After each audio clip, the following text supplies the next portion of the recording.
सप्ताह 4 संत जोसेफ का ज्ञान। दिन 28 शुद्धता।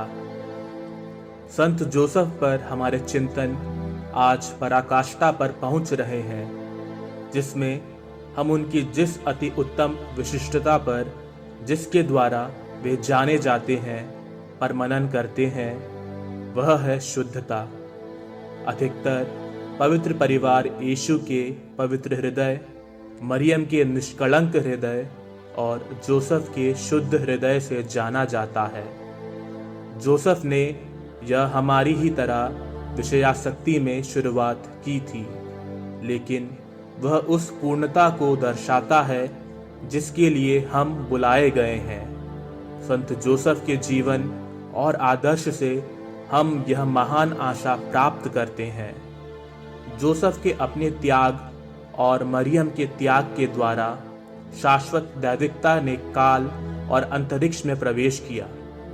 मरियम और जोसेफ के अक्षत विवाह ने स्वर्ग और पृथ्वी के विवाह की नींव और संदर्भ दिया।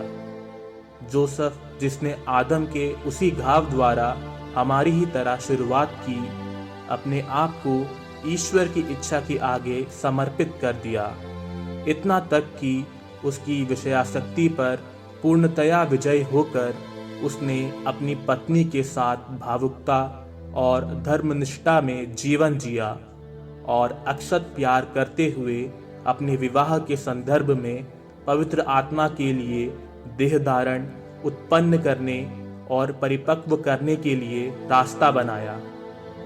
मरियम के जोसेफ के साथ विवाह में एक ही समय में वैवाहिक विधान में स्त्री और पुरुष के रूप में व्यक्तियों की पूर्ण सहभागिता का रहस्य और उसी एक ही समय में स्वर्ग राज्य के लिए एकल ब्रह्मचर्य का रहस्य सन्निहित है।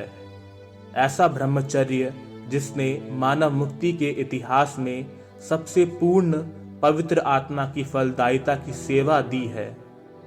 सचमुच कुछ हद तक वह उस आत्मिक फलदायिता की स्पष्ट पूर्णता थी, क्योंकि सूक्ष्म रूप से मरियम और जोसेफ के वैवाहिक विधान और ब्रह्मचर्य में शाश्वत शब्द के देहधारण का वरदान क्रियान्वित हुआ।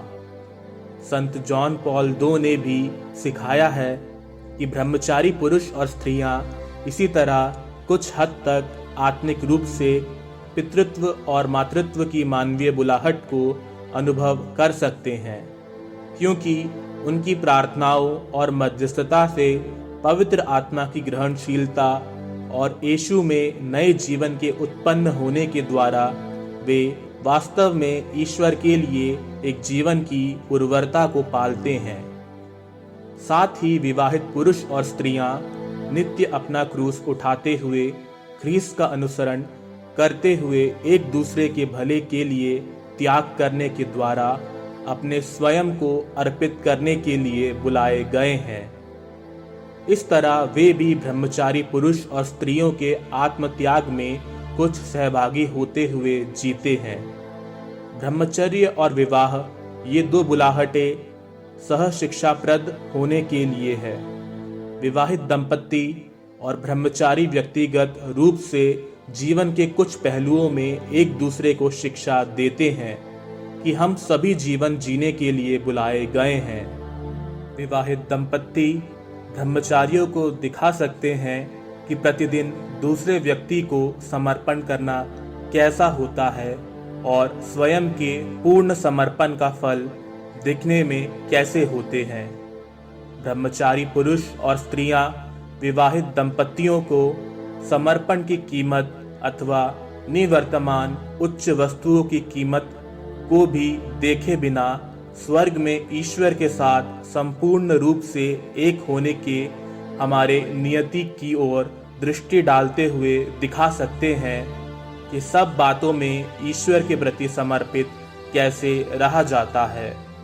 ईश्वर ने चाहा कि वे दोनों साथ साथ बने रहें, दोनों एक दूसरे के बिना नहीं रह सकते हैं। पितृत्व अथवा मातृत्व के सामान्य विकास में मसीही ब्रह्मचर्य को वैवाहिक प्यार के अनुरूप आध्यात्मिक अर्थ में अगुवाई करनी चाहिए। इसके भाग में शारीरिक प्रजनन पूरी तरह तभी सार्थक है जब वह आत्मा में पितृत्व और मातृत्व में पूरा होता है, जिसका प्रकटन उनके संयोजन से उत्पन्न बच्चों के संदर्भ में माता पिता के समूचे शिक्षण कार्य में होता है। मरियम और जोसेफ में हम दोनों को पाते हैं। उनके विवाह में एक गहरा रहस्य छुपा है।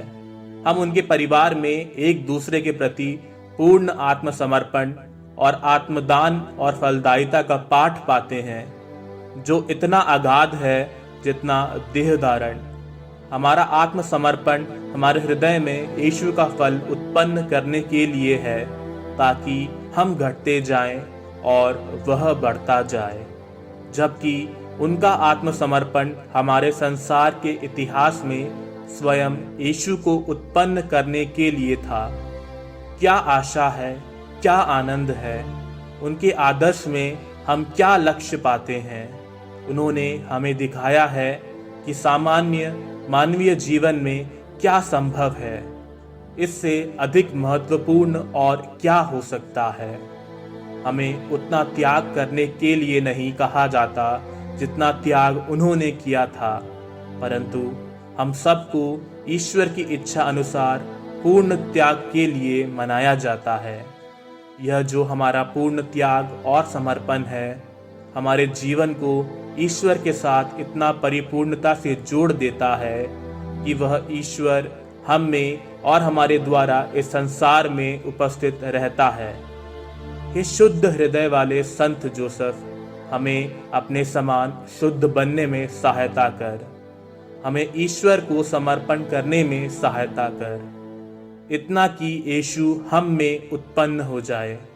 हमारी मदद कर कि हम अपने लिए कुछ भी ना छोड़ें। जो कुछ भी स्वार्थपूर्ण इच्छाएं हैं, उसे छोड़ने में हमारी सहायता कर। कोई भी भय जो हमें रोके हुए है, उसे छोड़ने में हमारी सहायता कर। कोई भी संदेह जो हमें रोके हुए है, उन्हें छोड़ने में हमारी सहायता कर। चिंतन के लिए प्रश्न। आपके हृदय में ऐसी क्या रुकावट है जो ईश्वर की ओर से नहीं है? आपको उसे छोड़ने में कहां पर जोसेफ की सहायता की अधिक जरूरत है?